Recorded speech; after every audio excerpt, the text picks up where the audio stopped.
Readers here. They're going to do about 12 to 15 minutes each. And two of them are some of my favorite people. The other I have some issues with, but we'll get to that when we get there. We'll let you know when we get there.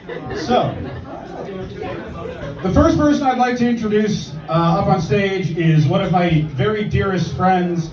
I consider him a brother, which means I yell at him all the time, but I hope he doesn't let it sink in too deeply, except when I'm trying to get him to do stuff. Jack Daniel Christie. Jack Daniel Christie is going to be our next leader.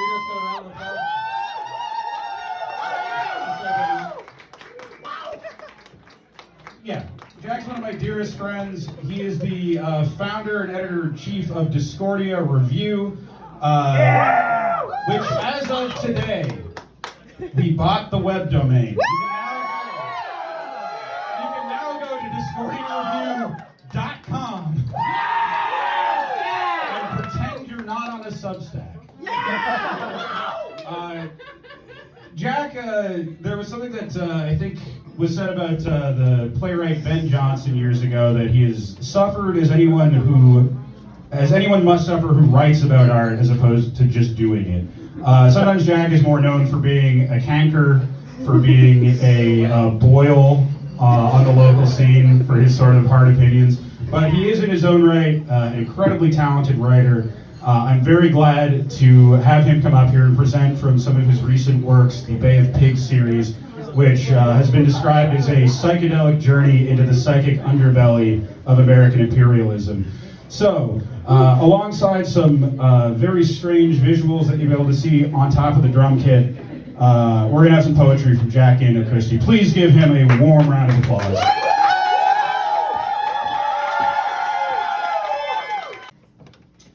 Thank you everyone for being here for a very important fundraiser for JM's legal defense fees for his dog fucking charges. Love is love! Yeah! Good to see us all defending that tonight. Alright. This is from volume 2 of a long poem I'm writing called Bay of Pigs. This is volume 2 called The Storm Watch, and the subtitle is a long poem addressing the truth of the parapolitical world and the necessity to live a paranoid life and develop consciousness of the reality of the threat. Second volume, Storm Watch. First written. In the new era, we will not know anything. The first generation after the bombs will be born with the same number of arms and legs, but their sense organs will hang dead on their faces. This will be the future. The end is not in the air, it is within us. And the beginning is the end. Muhammad Atta looks out the plane window at the blue water and thinks of his home in Cairo. He's trying... You've already read it. He's trying to remember if he turned the oven off. And then, as if summoned by the act of trying not to think about him, there is Osama bin Laden in the seat right next to him, wearing the same outfit from TV. He is holding up a copy of the Anarchist Cookbook. His pupils are the size and shape of keyholes. He smiles and says, Allah Akbar. And the plane is full of light. It is a beautiful day, and a little bird is singing on a branch in the middle of a very big field. Memes about steel beams in Harambe melt together in the bland ha-ha soup. In the back of a black SUV, is it a black SUV? Yes, thank you. Well, it's one. Bored men play checkers with human routines, and the game is rigged, but it never stops. In the front, the driver reads a book called How to Make Millions Without Ever Leaving Your Bed. And they're making millions more by the minute. You can't even imagine the things we've done to get here. But we're not ashamed. We just keep going up. Looking to heaven, a man drenched in blood cries, I'm a good person, oh God. You must believe me. A drone replies, we do believe you. His head is filled with grace, and he enters the kingdom of Satan at the speed of an eye blink. A man walks down an empty beach at night. The moonlight shines through the palms. He turns and waves at us and walks on by. The Knesset assembles like the lineup of an evil klezmer band. And they play a little ditty heard in legislative chambers around the world. Play me a tune, and I'll dance the Shen Yun. Play me a song, and I'll sing Falun Gong.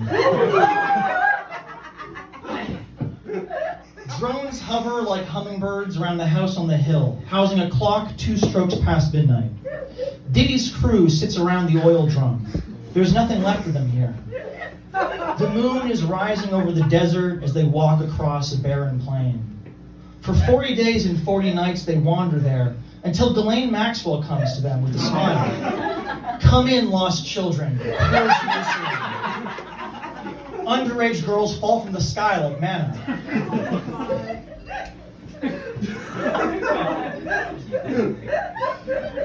I came across this poem at ground zero.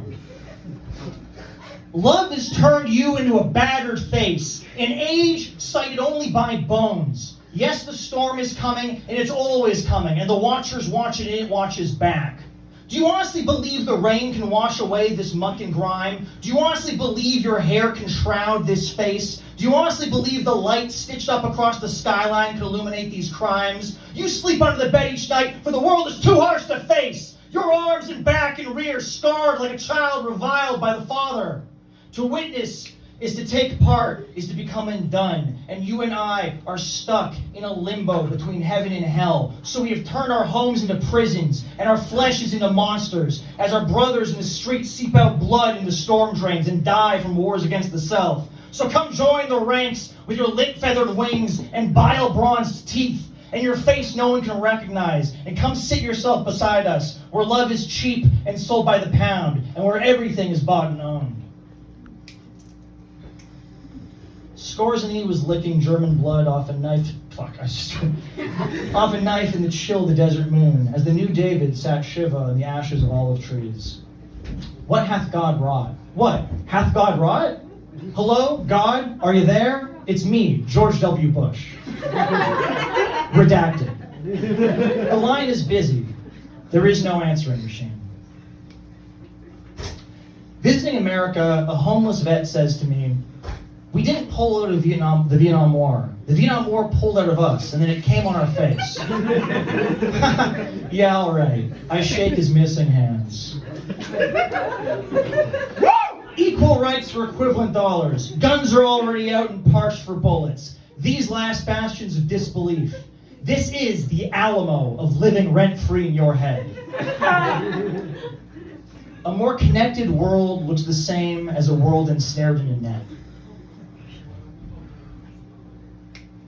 The last man has woken up with a hangover, and the radio is playing the national anthem. His stomach is growling. His tongue is swollen and tastes like the floor of an old movie theater. I didn't start the fire. In fact, I'm fucking freezing. And that is the end of that section of Baited Pigs. Thank you.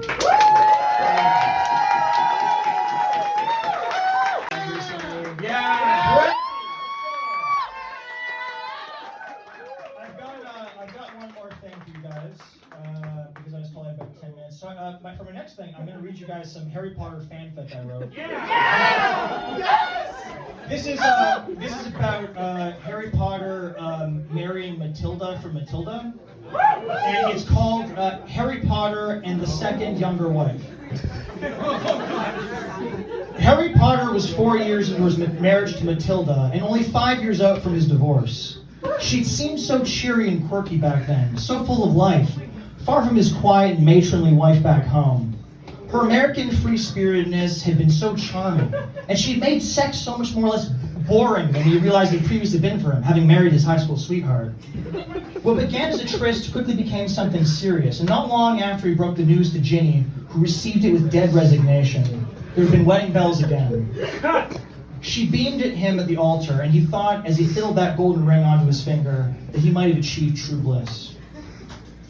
Harry Potter took off his Auror's trench coat and hung it on the stand. Matilda was standing at the sink with her back to him, furiously scrubbing dishes. "You know, Could just take care of that with magic, hon.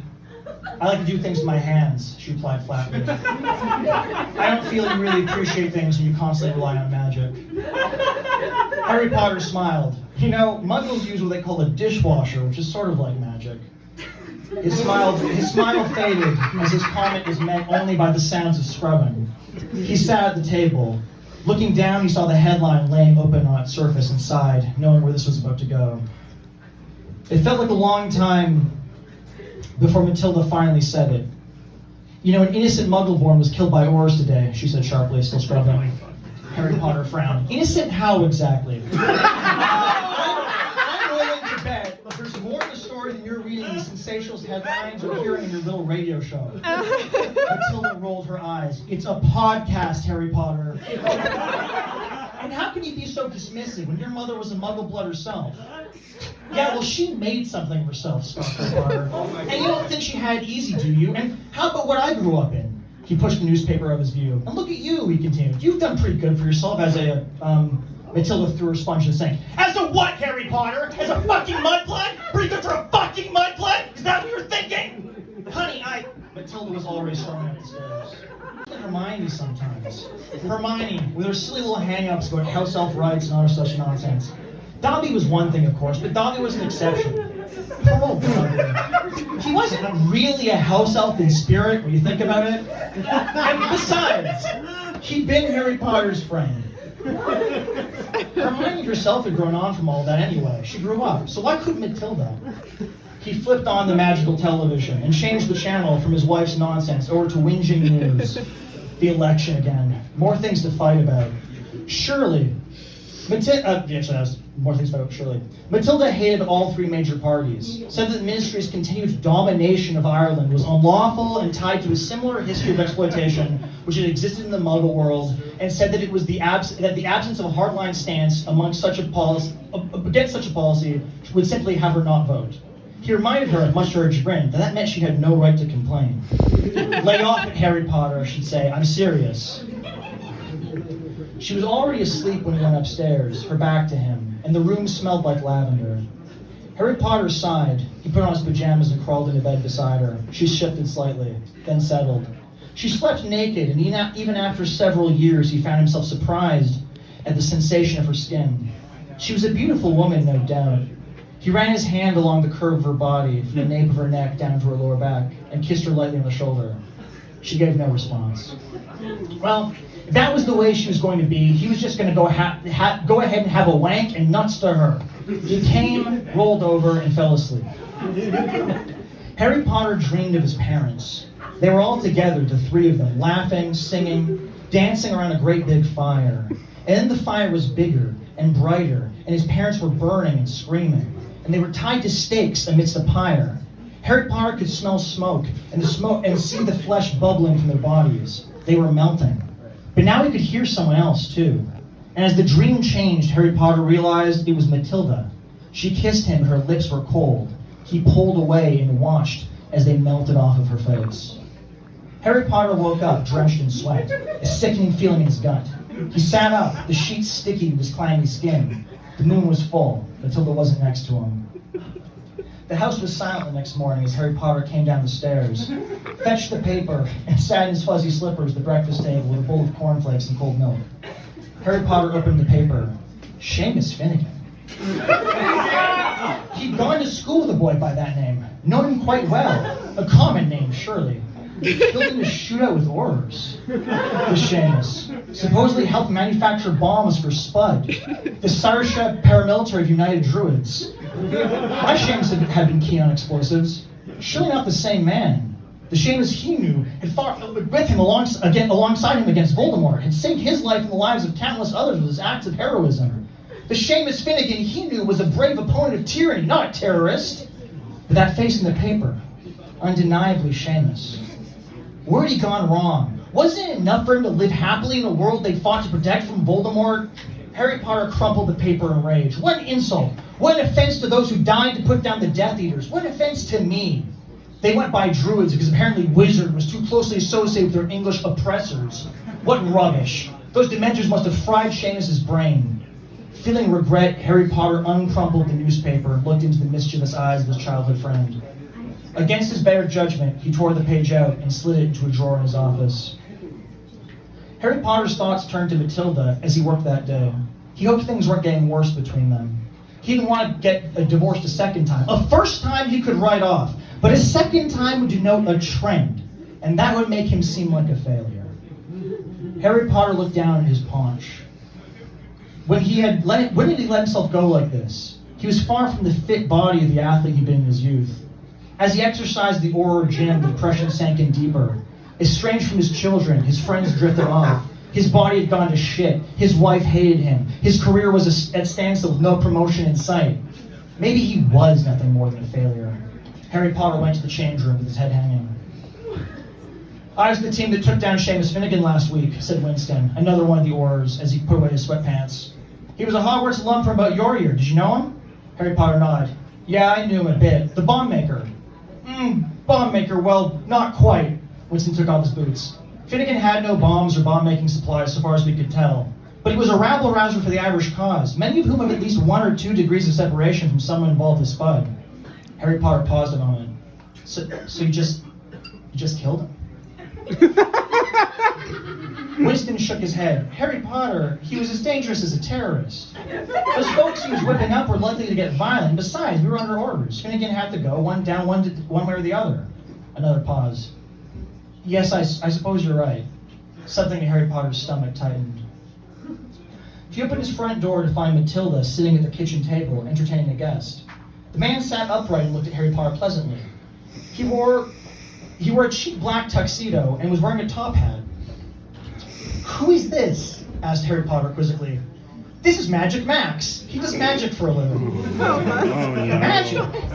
"Yes," said Max. "Mostly children's birthdays or street corners." "Could we have a moment, Max?" asked Mathilda. "Of course." The magician got up and walked out of the room. "Why did you bring a muggle home?" asked Harry Potter. "I thought he was fun. And you really got to see his card tricks. I thought they were a blast. What are you playing at?" "Well, I met this guy, and I brought him home because I thought you and I could try something different." "Something different?" "Yeah," Mathilda said. "I want Max to fuck me while you watch." Harry Potter's eyes widened. The stereotype, at least, was that Muggles had much bigger dicks than wizards. I mean, if this is what you want," Harry Potter stammered. Mathilda nodded. "It is." Harry Potter clenched his teeth. The two of them went upstairs to their bedroom, where Magic Max was already unclipping his bow tie. Went Mathilda, as she sunk to her knees and began to help him with his fly. "Look at this big muggle cock," she said, pulling it out. "It's bigger than your pathetic shrimp dick Muggle?" the muggle asked, puzzled. "Shut the fuck up," Mathilda snapped. She turned to Harry Potter. "You see how fucking big it is? It's gonna fucking ruin me for your pathetic little cock. Fuck, I'm so fucking wet. Let's just cut the chase immediately. I want my hubby to see me get a real dicking." God damn it. Harry Potter gulped. The man looked at the two of them nervously before inserting his member into Mathilda. "Oh my god!" Mathilda screamed. "Oh my fucking god! His big fat fucking muggle cock is stretching my pussy out, Harry Potter! He's stretching my fucking witch pussy out like you never found your wet wizard dickling!" "Wizard?" went the muggle. "Shut the fuck up!" Mathilda snapped. "Just keep fucking me, you muggle beast!" Harry Potter looked on, feeling pathetic as he furiously massaged his penis and watched his wife having sex with another man. "Yes, give me that muggle cock!" The muggle stopped. Is muggle like a slur or something? My grandparents were Polish. Is this an anti-Polish thing? Because if it is, I don't think I'm comfortable with it. "Polish?" asked Mathilda. "Hang on, when did they come over?" "Mid-40s. "Oh, okay, so they were Nazis," Mathilda said. "They were fleeing communism." "Yes, because they were fucking Nazis," Max screamed. "The Nazis went after the Poles too." "Yes," said Mathilda, "but the ones who ran over the fucking collaborators. The Soviets came to liberate Poland." "This is ridiculous," said Max. "I cannot believe you guys are fucking tankies." What's a tanky?" asked Harry Potter. "Shut the fuck up, Harry Potter!" She turned to Max. Stick your fucking dick back in me, you fucking Nazi apologist! I want you to fuck me like a Holocaust Jew! What the fuck, said Max? Stick it in me, you Nazi freak, she yelled. Stick your SS Holocaust collaborator dick in me, you fucking fascist pig! Max seemed conflicted, but then obliged anyway. Oh yeah, wreck my cunt, wreck my pussy, you pull-on Nazi freak! Harry Potter came like he never came in his life. Sticky semen coated his chest hair as he was overtaken by a profound sense of shame and disgust. Yeah, seriously. He got up and walked out of the room as the two of them continued. Massacre my cunt! You could hear Mathilda yelling, her voice growing more and more faint as he walked down the hall. Harry Potter walked into his office and sat, nude, and pulled out the article on Seamus. Some of the cum on his hands that was wet the edges of the paper. Untold lives saved by neutralization of spud bomb maker, the headline read. How long is this? A tear dropped from Harry Potter's face and landed on Seamus's, turning it dark and indistinct. Alone in the office, he sat and sobbed. Where?